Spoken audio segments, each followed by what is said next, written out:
Green Party leader Annamie Paul is running for the third time in a riding in downtown Toronto called Toronto Centre. But does she have a hope of turning the red riding green finally? That seat will be key to her future as the Green Party leader. But Annamie Paul has made a decision. It's so important that she's basically going to skip out on the national campaign trail to centralize her efforts on that one seat. Will that be enough? And where does it leave Green Party candidates who are campaigning without their leader at their side? Well, let's find out. Green Party leader Annamie Paul joins us. Always a... Comme toujours, je suis ici sur les territoires des Mississauga, Anishinaabe, Haudenosaunee, et Huron-Wendat. As always, I'm here on the traditional territories of the Mississauga of the Credit, the Anishinaabe, the Haudenosaunee, and the Huron-Wendat. I'm also here in wonderful Moss Park.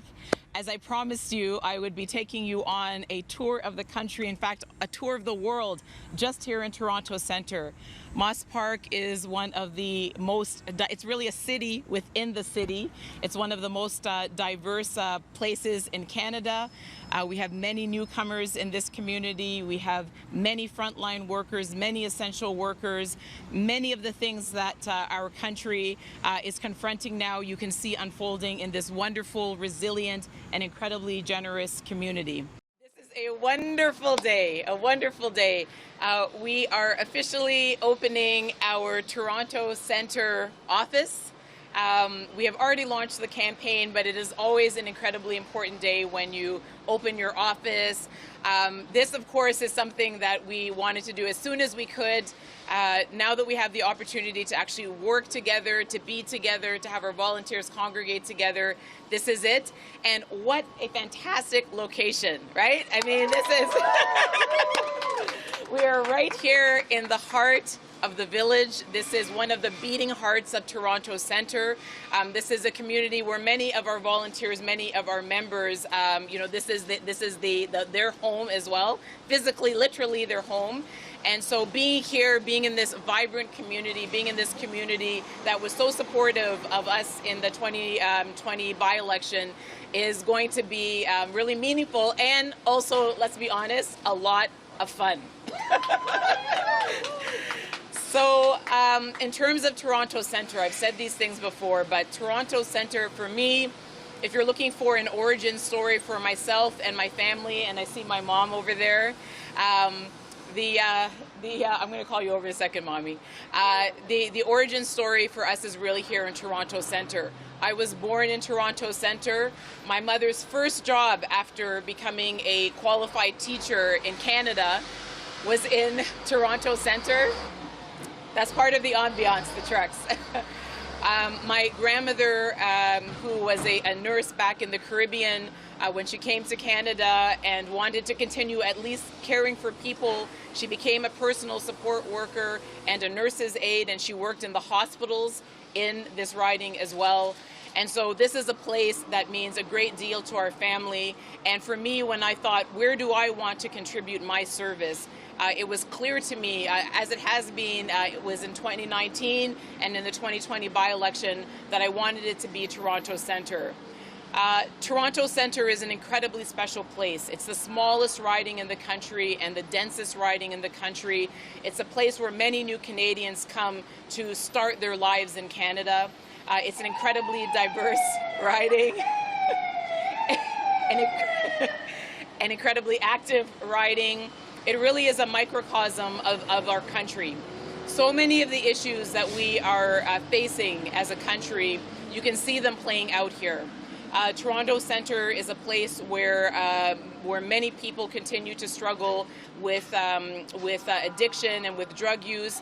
Unfortunately, it is entirely possible today that we will lose one of our valued community members here in Toronto Centre through opioid toxic poisoning. Toronto Centre is also a place, as I said, where we have many new Canadians, many people who are coming to start their lives in Canada.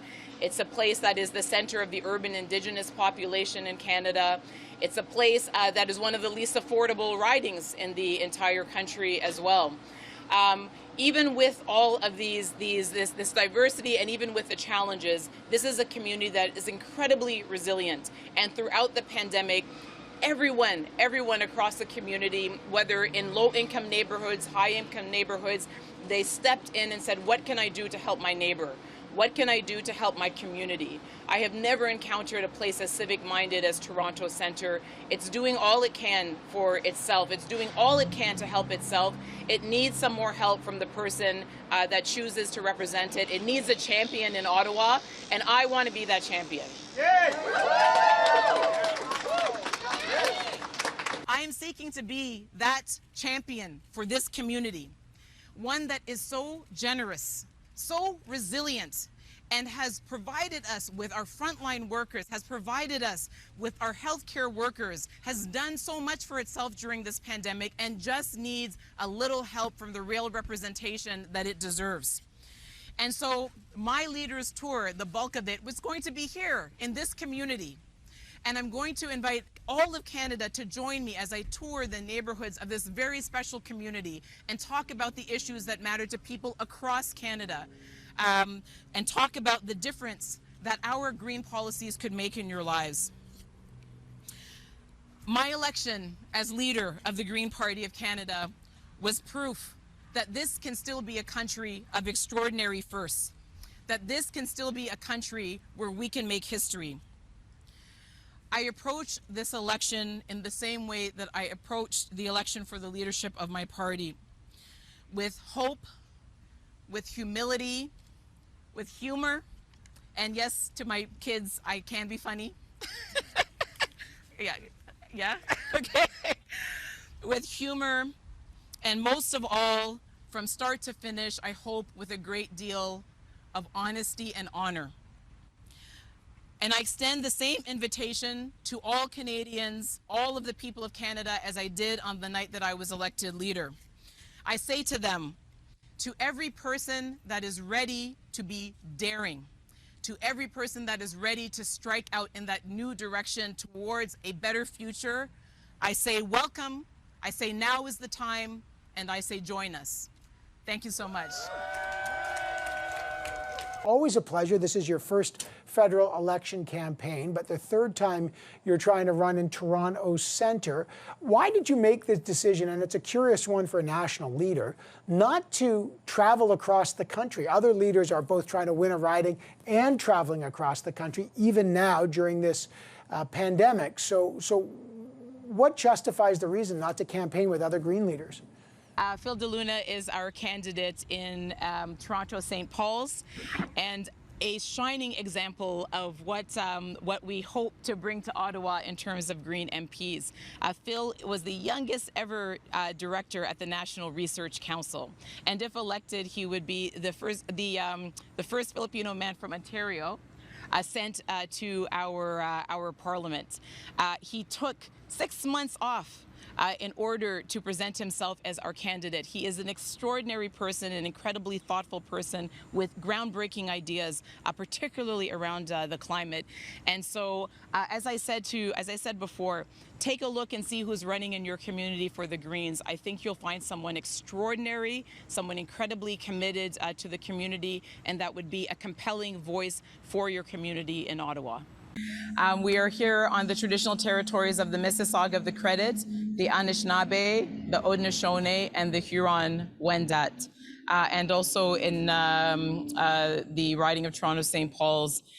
Now, this building behind us, the Artscape Witchwood Barns, is an anchor for this community. It's a testament to the determination and ambition of a community and what can happen when it works together with various levels of government to get important things done. These were derelict barns for many years that have now been converted into an environmentally friendly green space with artists, with multiple uses for people in the community of various incomes. And it really demonstrates what we can do when we work together.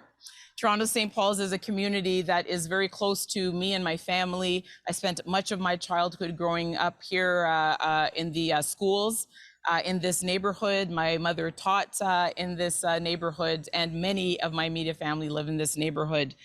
And it's exactly why I am so concerned to have heard about the recent anti-Semitic attacks that have happened in the last day or two. Beth Shalom is a synagogue in Toronto, St. Paul's, that was defaced by graffiti. This is a synagogue, actually, that I have been at more than once for the bar and bat mitzvahs of friends of mine who attended a school not too far away from here.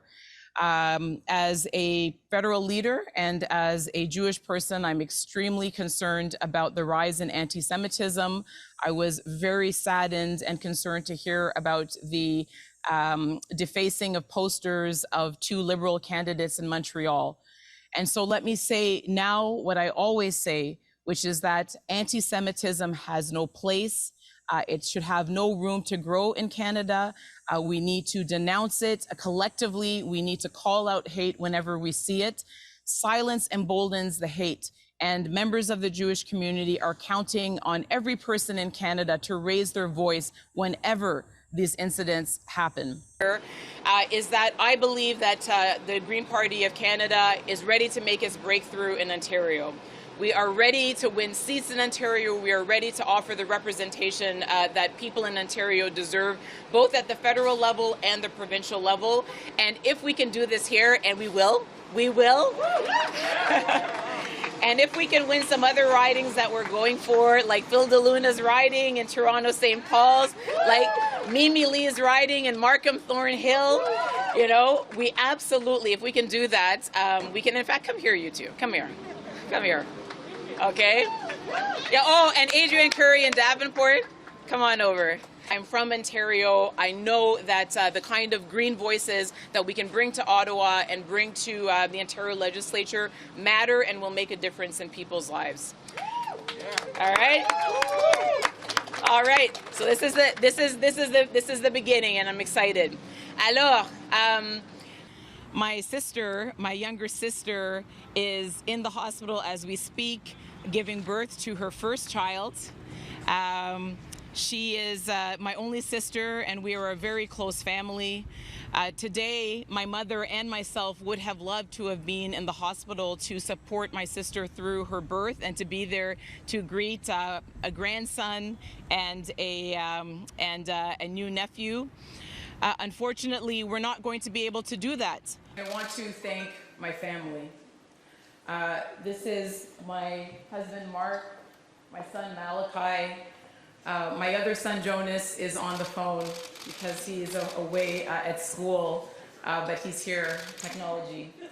And I want to thank them so much. There is no one that can go through the bruising, brutal, exhausting blood sport that is politics without the support of their family. And I thank you from the bottom of my heart. My sister Ngozi Paul is here, Michael Paul is here, my brother-in-law Evan is here as well. I thank you all so much for every single thing that you did for me and with me and on behalf of me and our campaign for all of these months. You know, my kids are here today in the background, and I was telling them that I'm glad I didn't put money on whether this election would be called or not. Because I told them there is no way that an election is going to be called at this time. And they said, Mom, I think there's an election that's going to be called. And it turns out that they were right. Good afternoon, everyone. Recording in Thank you progress. for being with us here in beautiful Regent Park. As I said, I was going to take you on a tour of my community, which I love very much. This is part of a revitalization project. It's an incredibly diverse community. It's an incredibly central community here in Toronto Centre. And I'm very, very pleased to be here today and to introduce some of Canada to this part of Toronto Centre. So the question, sorry, for the cameras that are here, it's about the national campaign and the situation with it. The Green Party of Canada, and I knew this when I signed up, and we all did as Greens when we signed up for the Green Party of Canada, is a relatively young party. It is a startup party. Every seat that we win, we have to work hard to win, and that includes mine. I never had any interest in cannibalizing the seats in our party or taking a seat from one of our sitting MPs. I'm here to grow our party and to grow it in places in the country that I believe are going to be responsive to our message. And that includes here in Toronto Centre, and it includes Ontario. What that means realistically, and it was the case when Elizabeth ran for her seat as well, is that I need to spend a significant amount of time in the riding to persuade the voters in this riding that I am the right representative for them. The thing about Toronto Centre is that the policies and the positions that the Green Party wants to spend the most time talking about in this election all can be talked about here. And it's another reason I chose to run here. This is an urban heat island. This is a place that experiences extreme heat on the hot days exactly because of what we have done to our environment. We are able to talk about the climate here. We are able to talk about the need for social policies and completing our social safety net exactly because of the issues in this community. And so I'm going to be talking about national issues that are going to inform our national campaign. I'm able to do it from here, and the reality of being a Green is that I will mostly need to do it from here. In the meantime, our party has always been powered primarily by our volunteers and by our members. We know how to run a campaign under any set of circumstances, even the outrageous circumstances of running a campaign during a fourth wave of pandemic. And so we expect that voters are going to have a strong Green option to vote for across the country, and that by the time the campaign is over, they will know what their choices are, they will know what we are offering them, and they are going to, we believe, be ready to vote to elect Green MPs in their area.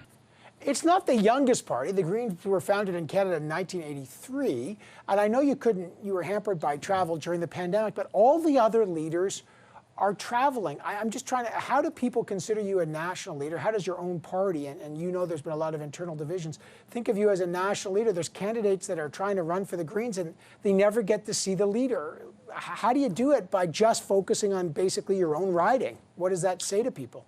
Well, I'm not just focusing on that, but Evan, I mean, there's no leader that's going to be able to visit every candidate. What we need to do, what our party has always done, is to rely on our incredible team of volunteers and members to power our local campaigns. Everyone, you know, when I asked candidates, what can I do most for you in this election? What they said to me is, Annamie, win your seat. You know, that's what you can do. Show that the Green Party can make a breakthrough in the toughest markets for Greens and in a province where we need to make a breakthrough if we're going to grow as a party. This would be an absolute game changer, and they're all invested in seeing me win here so that they can win in their seats as well. Right, but that's a candidate. I know that many people in Canada are getting to know me and will get to know me over the next while. So let me just say a few things about myself. I'm a mother. My children are here today. I'm the daughter of immigrants. My mother is here today. My father sadly died in long-term care during this pandemic. I am a wife of 25 years. I am a sister. I am a social entrepreneur. I'm a former diplomat. I'm a lawyer. I'm a policy analyst. I am someone who had the great fortune of being trained at Princeton University and the University of Ottawa Faculty of Law. And because of that, I am someone who loves big ideas. I also love big, doable ideas. And I am a Canadian who believes, like all of the Canadians behind me, that there is a possibility of greatness within our country, and that we can be heroes, that we can be part of a generation of Canadians that will earn their place in the history books. And staying on the theme of my family, some of you will know that my father died during the pandemic. And again, because it was during the first wave of the pandemic, his family was not there at his bedside. He died an avoidable death from a treatable infection in long-term care in the first wave. And he is one of many who died in facilities that were understaffed, in facilities where the hard-working personal support workers, many of whom live in communities like this one, were overworked. my sister, who is in the hospital today and who will not be able to introduce her child to her father, when my father passed away, she called me in tears, and I've told this story before, and said to me, "Annamie, we have got to do better. We have got to know what a life is worth." And so as we confront these unprecedented challenges of our time, and as we look to a future beyond the pandemic, this is the question that we must keep our minds fixed on. What is a life worth? Because we must make sense of this moment by taking the lessons learned to build a more resilient and just society, and to ensure a life of dignity for everyone, from their first day to their last day. This election to me is about that. It is about whether we are going to be able to ensure life with dignity for every person who lives in Canada.